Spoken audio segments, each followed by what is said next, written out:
was there for Aaron Boone's home run in 2003 against the Red Sox. I was there when Aaron Boone hit the walk-off home run against the Red Sox. I was there when Aaron Boone sent the Yankees to the World Series. I was there for Game 7 against the Red Sox in 2003. I was there in 2003 when we faced the Boston Red Sox for a game that was going to determine who went to the World Series. I was there. I watched Aaron Boone hit a walk-off against Tim Wakefield. Doesn't get any better than that. I was there on October 16, 2003 for what was the biggest home run of my life. Those Red Sox-Yankee teams were, I think, obviously clearly the two best teams in the American League. It was just an incredible year, incredible season. The fight with that particular team was nothing I could describe. It's the first time I really thought momentum in baseball was out the window. Each time you thought, man, we got a big win, the other team would come back and knock the other down the next day. That was a very intense game, and actually the series, for that matter.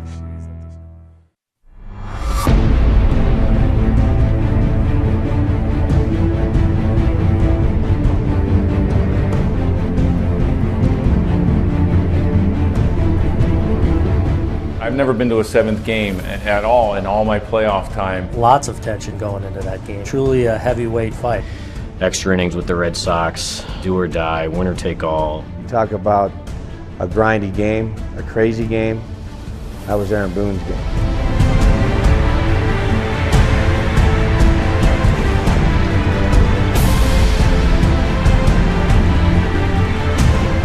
That night got off to such a tough start for us with Pedro really dealing. It was a night that didn't start out real well for us.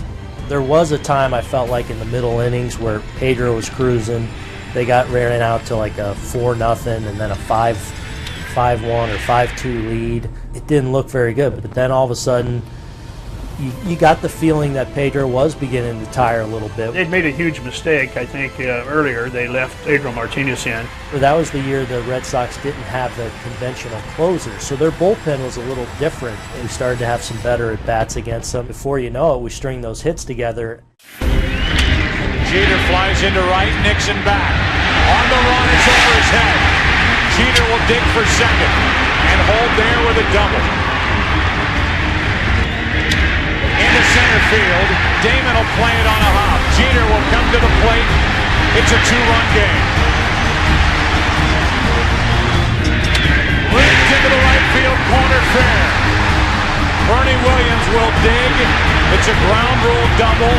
It's second and third. Pedro, had really had a ton of success in his career against Jorge. Neither guy sort of liked each other, and they had been at each other several times during the course of the year and during the course of their careers. Pedro pitching to me tough inside all day, and I was looking for a pitch inside. Swung on and hit to shallow center field. It is a base hit. 1 run scores Bernie. Here's Matsui. He scores. Posada goes to second with a double. It is a 2-run double by Posada. And the Yankees have come all the way back to tie the game at 5 in one of the greatest comebacks you'll ever see. Nobody at second base, and I was able to sneak into second base with a double. I probably swung at a ball, but I got lucky. At that point, you're like, oh my gosh, this thing is tied. And it happened like that, it seemed like. Talk about a spark in the ball club right there. I mean, this just gives you new life.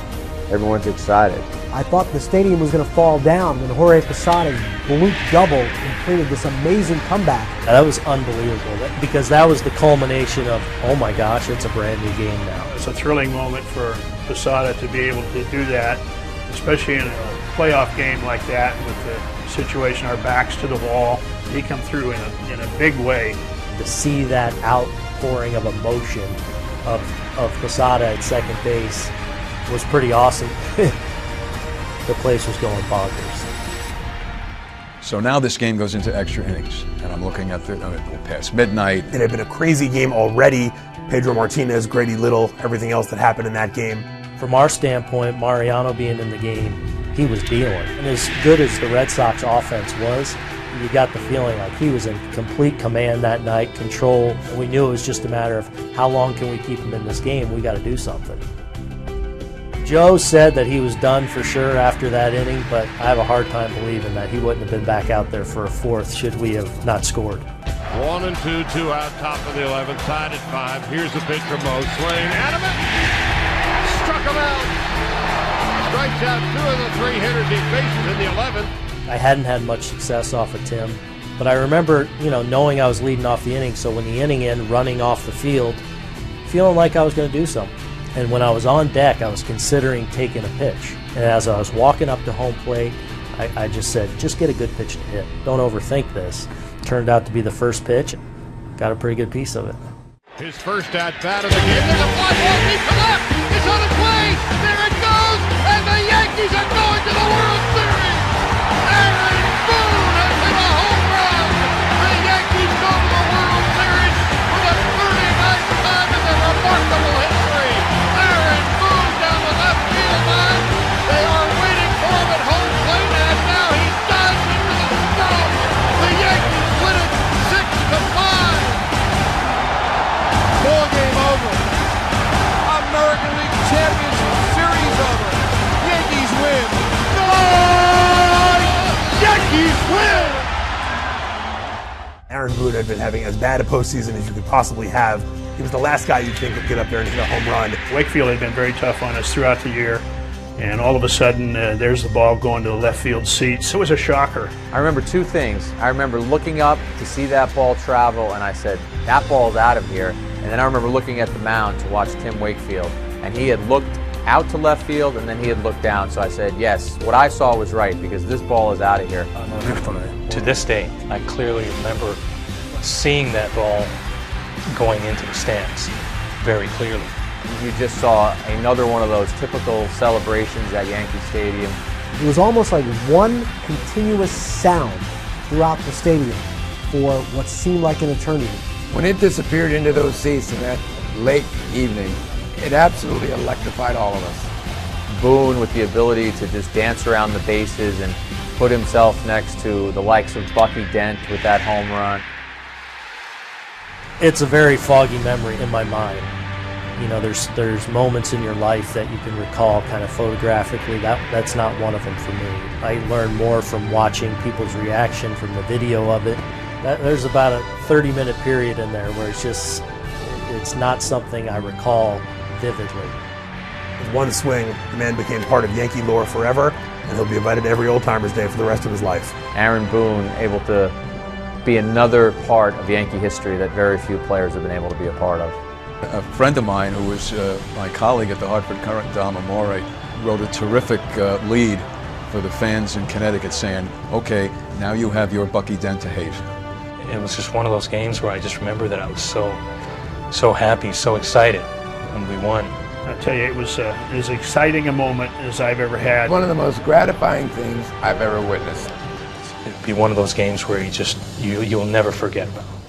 Within one swing of the bat off of Tim Wakefield, all was right in Yankee land. Derek would used to say, even during the regular season, he's like, the ghosts will show up occasionally during the regular season, but in the postseason, they're definitely out. It certainly made you think of it there.